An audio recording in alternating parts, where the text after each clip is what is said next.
फिर से अपने YouTube चैनल में एक नई वीडियो प्रस्तुत करने जा रहा हूँ। मेरे विद्यार्थियों, आज हमने जहाँ से लास्ट में छोड़ा था उससे आगे आज हम वीडियो में समझाएंगे, ध्यान से देखना। तो सबसे पहले हमने तुम्हें 3 रासायनिक अभिक्रियाओं के प्रकार समझा दिए थे। जो चौथा रह गया है उसको हम बताने जा रहे हैं, ध्यान से सुनना। जो चौथा प्रकार है वो है द्विविस्थापन अभिक्रिया। द्विविस्थापन अभिक्रिया।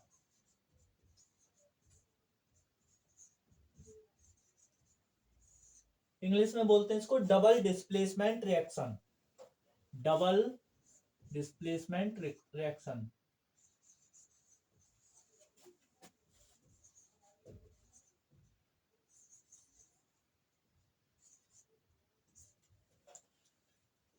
इस अभिक्रिया के अंतर्गत होता क्या है, दो यौगिक होते हैं, दो यौगिकों के आयनों का आपस में आदान प्रदान होता है। दो यौगिकों के आयनों का एक दूसरे के साथ आदान प्रदान होता है। इसकी कंडीशन देखो।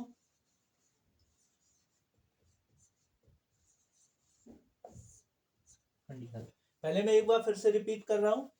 जब दो यौगिकों के मध्य उनके आयनों का आदान प्रदान होता है या स्थानांतरण होता है तो उस अभिक्रिया को द्विविस्थापन अभिक्रिया कहते हैं। जबकि प्रतिस्थापन अभिक्रिया में क्या था, एक तत्व के द्वारा एक यौगिक से कम क्रियाशील तत्व का विस्थापन होता था, प्रतिस्थापन होता था। तो ऐसे ही यहाँ पे दोनों यौगिक होंगे। जैसे मानो कोई यौगिक है ए बी कोई यौगिक है, ये क्रिया करता है किसी सी डी यौगिक के साथ। सी डी यौगिक के साथ ए बी कोई यौगिक है, ये भी हमारा यौगिक है, यौगिक का यौगिक। अब हमारा ए जो है सी को डिस्प्लेस करेगा तो ये बनाएगा A D plus B C, ये भी यौगिक है और ये भी हमारा यौगिक है। ठीक है। अब इसका एक एग्जाम्पल हो जाएगा। मान लो हमारा NaCl है, NaCl क्रिया करता है हमारा AgBr के साथ, AgBr के साथ। तो NaCl AgBr से रिएक्शन करता है तो Na जो है बनाएगा हमारा NaBr प्लस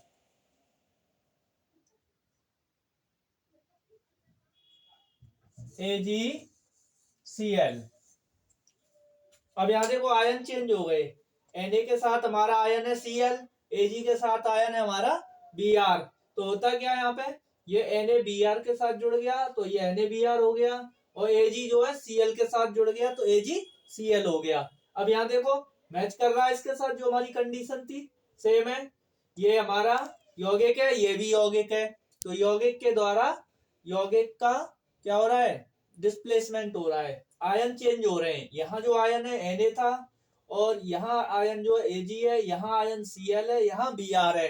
तो Na जो आयन है वो उसके साथ जुड़ गया हमारा इसका रेड आयन और जो Ag धन आयन है उसके साथ ये रेड आयन जुड़ गया। तो ये हो गई हमारी द्विविस्थापन अभिक्रिया। अब इसके साथ में अब और भी जो अभिक्रिया आती है उनको समझेंगे हम। इनसे हटके और भी रिएक्शंस है, अदर रिएक्शंस, उनको पढ़ते हैं। अब हम इसको मैं साफ कर रहा हूं पूरा। अब हम और रिएक्शन पढ़ेंगे। अब सबसे पहले आते हैं हम अपचयन।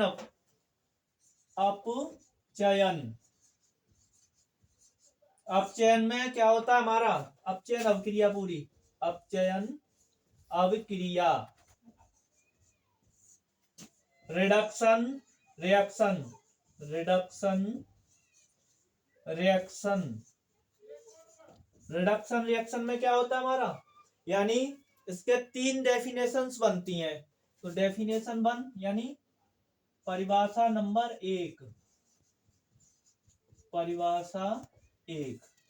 परिभाषा पहली, किसी तत्व के साथ हाइड्रोजन का जुड़ना, किसी तत्व या किसी पदार्थ के साथ हाइड्रोजन का जुड़ना क्या कहलाता है? अपचयन।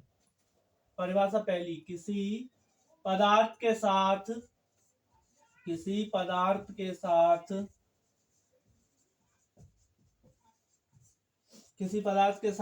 हाइड्रोजन का जुड़ना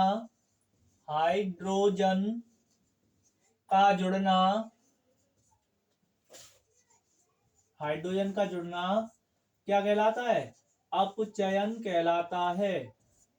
अपचयन कहलाता है।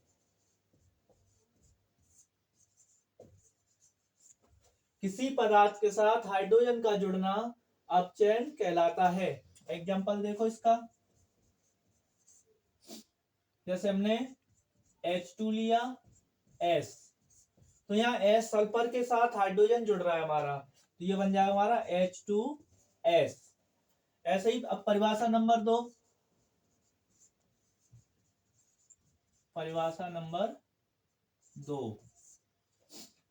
किसी पदार्थ से ऑक्सीजन का पृथक होना अपचयन कहलाता है।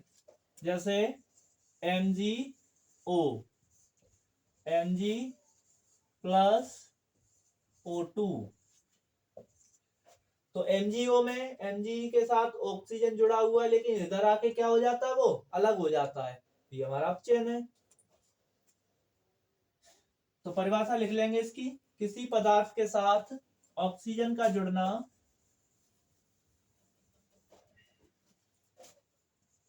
किसी पदार्थ से ऑक्सीजन का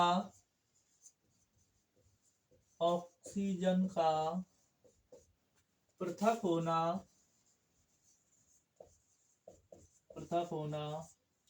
अपचयन कहलाता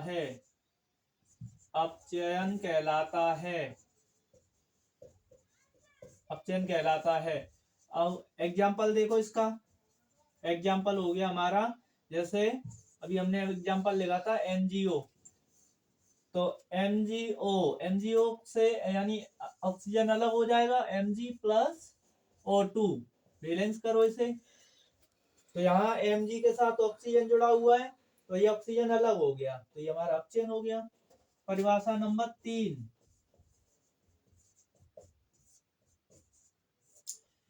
किसी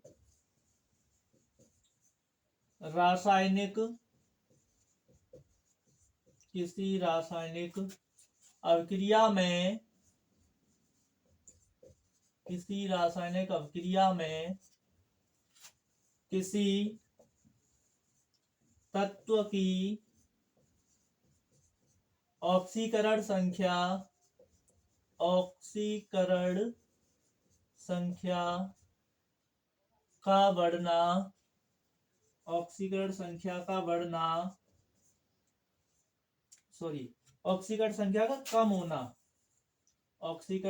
का कम होना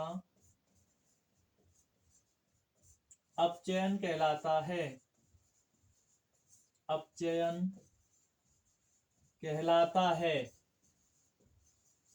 एग्जाम्पल देखो, यानी किसी रासायनिक अभिक्रिया में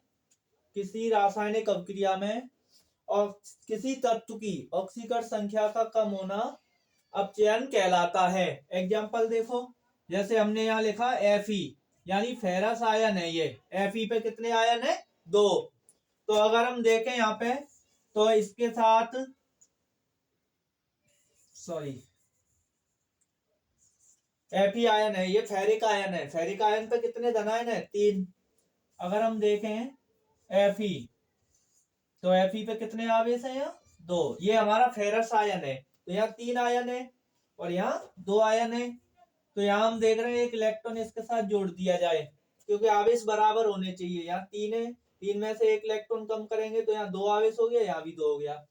लेकिन अब हम देख पा रहे हैं यहाँ ऑक्सीकरण संख्या इसकी 3 है और यहाँ कितनी है? 2, इसका मतलब कम हो रही है ऑक्सीकरण संख्या, 3 से कितनी हो रही है? 2, तो इसका मतलब इसमें अपचयन हो रहा है। क्लियर हो गया? ये अपचयन का टॉपिक खत्म होता है यहाँ से। अब हमारा शुरू होता है ऑक्सीकरण। ऑक्सीकरण सेम इसका उल्टा होता है, विपरीत। देखो